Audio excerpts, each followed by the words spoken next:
Assalamualaikum warahmatullahi wabarakatuh. Waalaikumsalam warahmatullahi wabarakatuh. Baik.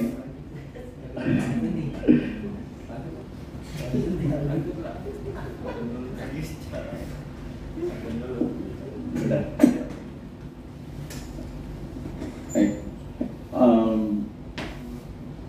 Sebelum saya mulai presentasinya, saya akan pantun, boleh kali ya Pak ya? Boleh banget.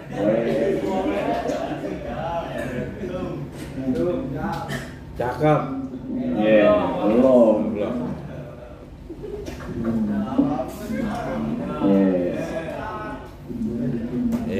Kelar kelas beli Shopee gak? Mantap nih. Mantep dong Pak. Makan Shopee gak pakai nasi.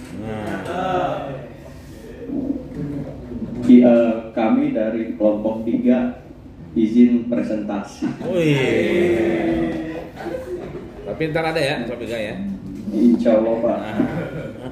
Insya Allah.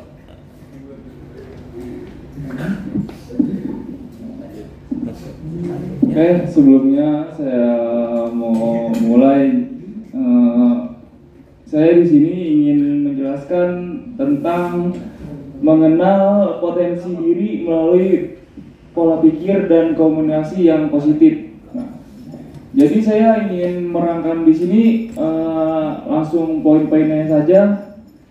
Jadi nggak bertele-tele.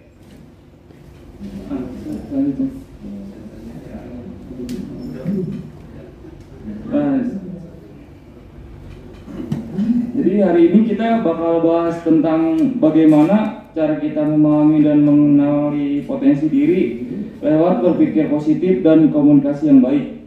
Dua hal ini sangat penting banget dalam kehidupan kita sehari-hari, terutama di dunia perkuliahan dan di dunia kerja nanti. Nah, sebelum kita mulai presentasi kali ini, tujuan dari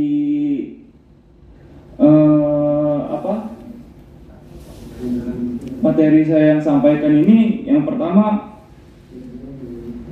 kita dapat memahami dan menggali potensi diri, dan yang kedua menjelaskan konsep berpikir positif dengan tepat, dan yang ketiga itu kita menerapkan komunikasi efektif dalam kita kehidupan sehari-hari.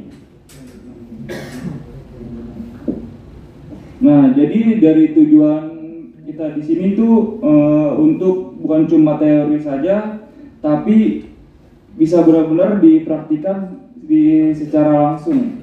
Jadi nanti kita bahas konsepnya dulu, lalu gimana ciri-ciri orang yang berpikir positif, dan terakhir gimana hubungannya sama komunikasi efektif. Nah, tadi kan sebelumnya kita membahas tentang gimana sih cara berpikir dengan konsepnya dulu. Nah, jadi saya di sini menuliskan 3 poin. Konsep berpikir positif itu ada 3. Yang pertama, berpikir positif adalah cara pandang optimis terhadap diri sendiri, orang lain, dan situasi. Yang kedua, melihat peluang dan hal baik dalam setiap keadaan. Yang ketiga, bukan berarti menolak realita, tapi kenyataan dan menerima solusi terbaik. Nah, jadi contohnya dalam konsep berpikir positif itu, misalkan kita melakukan sesuatu, kita kadang suka bilang tuh terhadap diri kita sendiri, kita melakukan sesuatu tapi belum mulai udah bilang nggak bisa.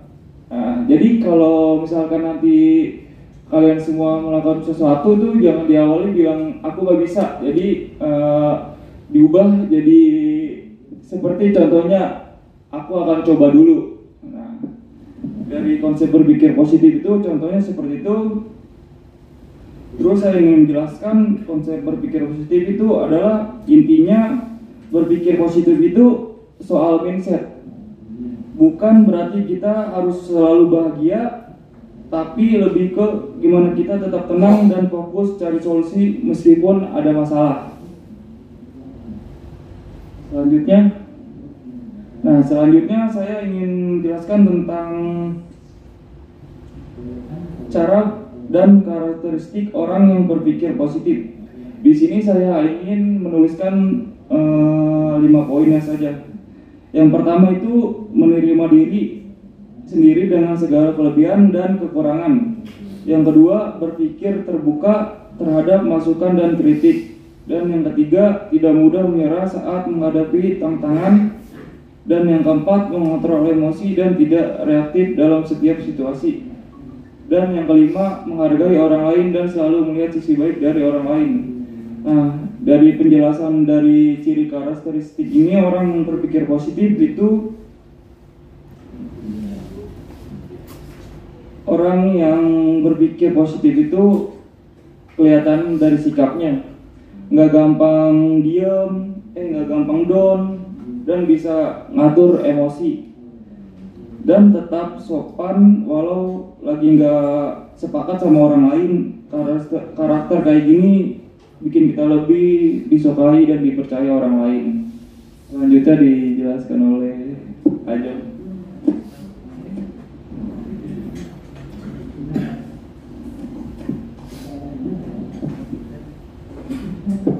Selanjutnya itu ada manfaat berpikir positif. Salah satunya itu ada membuat kita lebih percaya diri dan produktif, mengurangi stres dan meningkatkan kesejahteraan mental, menumbuhkan semangat belajar dan pantang menyerah, membantu membangun hubungan sosial yang lebih baik. Jadi kalau kita berpikir positif itu energi yang bakal kita keluarin ke orang lain juga akan terlihat positif.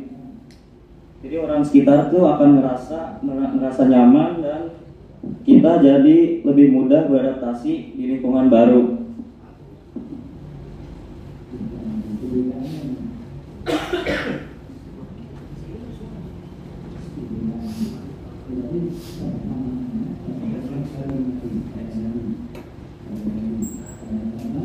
Nah, selanjutnya ini ada karakteristik penerapan berpikir positif, yaitu menerima diri dengan sendiri apa adanya, tidak mudah menyerah saat menghadapi kesulitan, berpikir terbuka terhadap saran dan kritik, mengontrol emosi dan memilih respon yang bijak, menghargai orang lain dan menghormati perbedaan.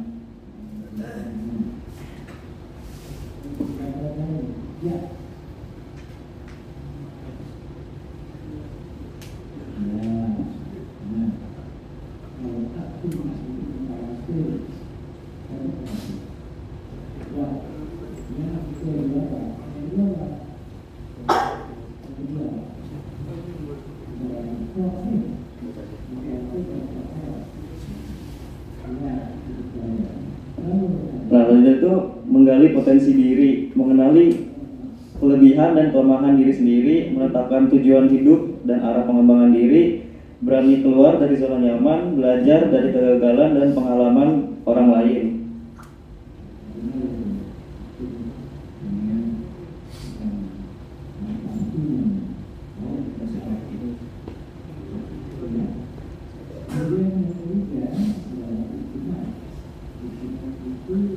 Selanjutnya itu komunikasi efektif.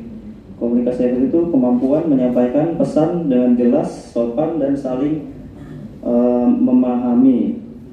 Komponen utamanya itu mendengar aktif, dengerin dengan penuh perhatian. Terus empati, kita tuh coba memahami perasaan orang lain. Nah, terus bahasa tubuh positif itu juga berpengaruh, kejelasan pesan. Jadi to the point, nggak muter-muter.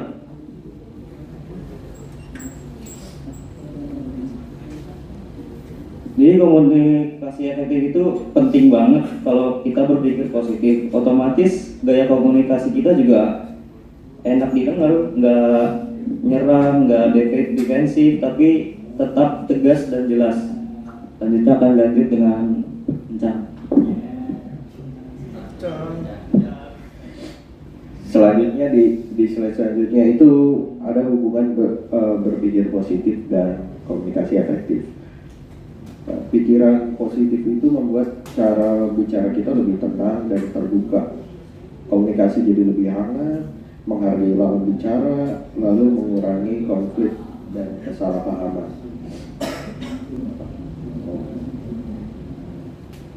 Pikiran positifnya itu cara bicaranya lebih tenang dan terbuka. Terus komunikasi positif, hubungan sosial lebih sehat. Keduanya bantu kita mengembangkan potensi diri.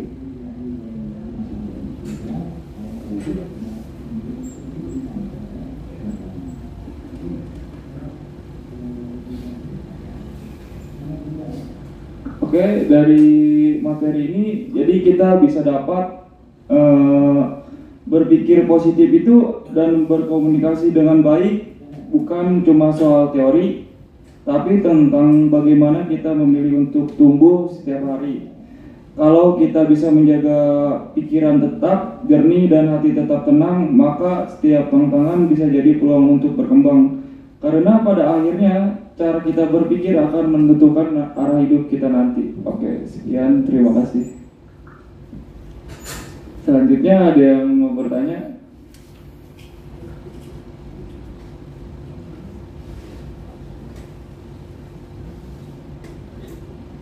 Ya.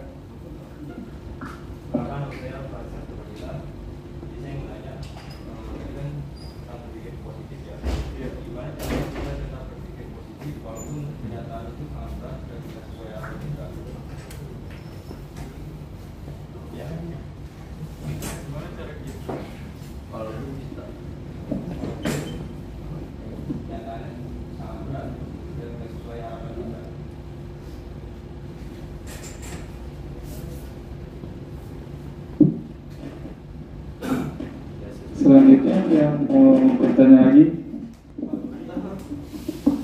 Oke, Bang.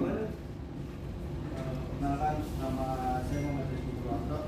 Saya mau nanya, jika seseorang sudah memiliki pola pikir dan komunikasi yang positif, apa langkah lanjutan yang harus dilakukan agar potensi dirinya dapat benar-benar terrealisasi menjadi prestasi?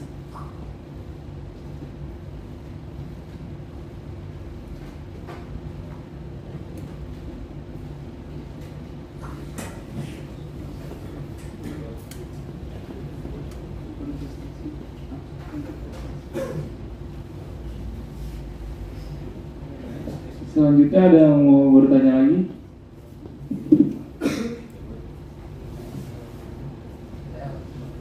Oke, Bang. Nama saya Para Pratama. Saya mau nanya bagaimana peran lingkungan sosial budaya dalam membentuk pola pikir dan serta gaya komunikasi yang berpengaruh terhadap pengenalan potensi diri.